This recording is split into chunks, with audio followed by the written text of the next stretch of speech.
back up with another game review. Today I decided I'd just make this one a quick little video about a game called Dokkan Battle.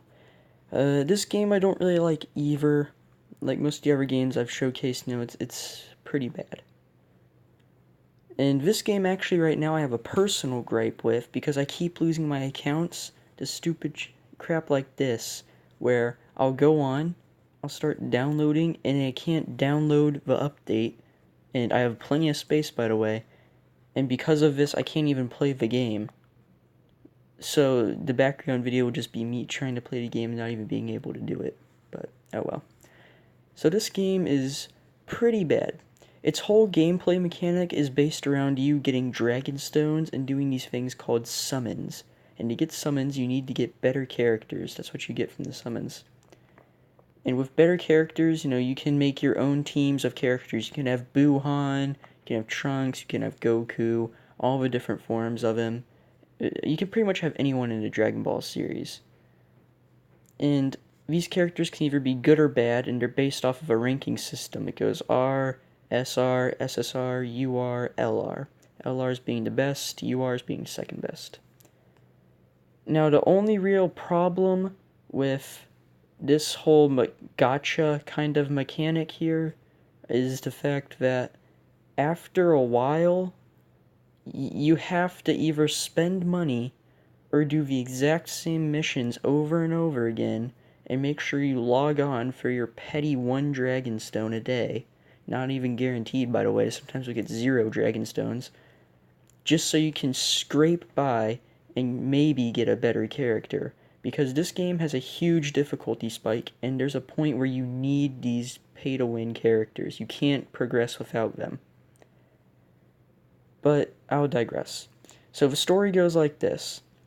You wake up in an alternate dimension with Trunks, and all these different characters from different sagas of Dragon Ball are all intertwining, and the timeline's been messed up.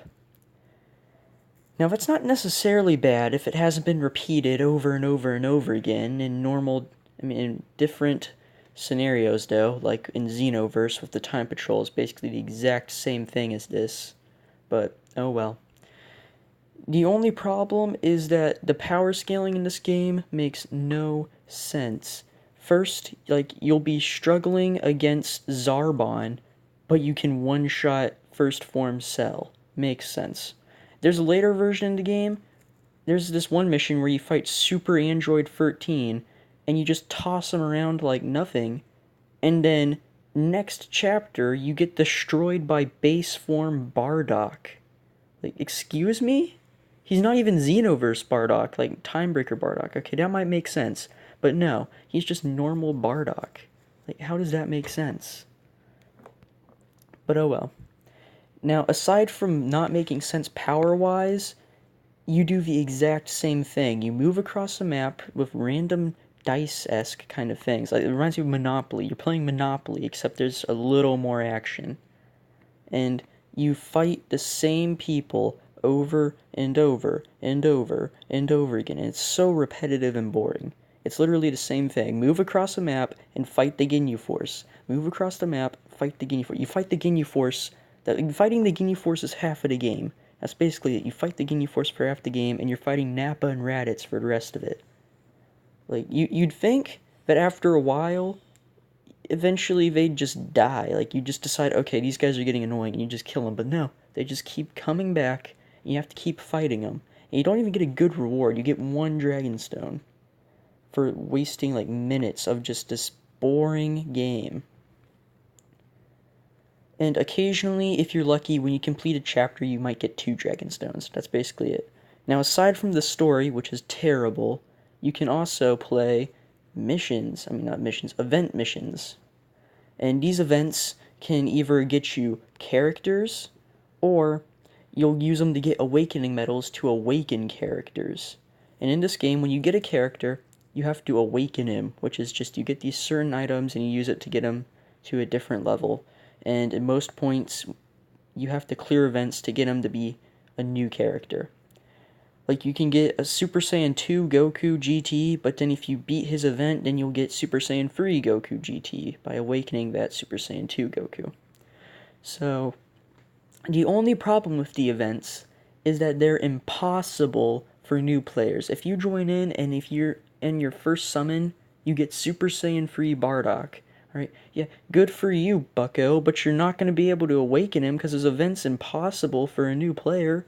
You're going to need to first, alright, you're going to need to start out at the very bottom and get easy characters. You're going to have to make like a pretty bad team, but you're going to need to get these characters whose events are really easy. You're going to need clear their events, awaken them, and because their events are easy, that means that they're pretty garbage when compared to the new characters. So you're going to start at the very bottom with these bad characters. You're going to move up. You'll actually be able to do maybe like surpassing all dokkan event, maybe like that if you're lucky in the next stage. And then after that, you're going to move up into even like a little better characters, and you just keep moving up. You're just trying to get lucky with your summons. Because if you do get a really good character, he's not going to get you far if you can't awaken him. And there are points in the story or in events where you can't progress unless you awaken them. So that's the main problem with these events. But, oh well, I guess. I mean, is there anything else better than this? No. What can you do? You can make a team, great, but you need to get the characters from the summons, and the only way to get Dragonstones for free is to log in or do the boring-ass story. Alright, and no one wants to do that. It's awful. You don't want to do it. So there's no real progression in this game. It's just you start out at the bottom, you get a great character, awesome, but then like next banner he's gonna be trash, so you're back at the bottom. It's like it's just a cycle. It's just one big cycle of, oh, I'm finally doing good. Welp, new characters came out, and now I'm at the very bottom again. Great. I don't understand why people really like it, but I guess like if you spend money, you'd be having a really good time with this game, you know.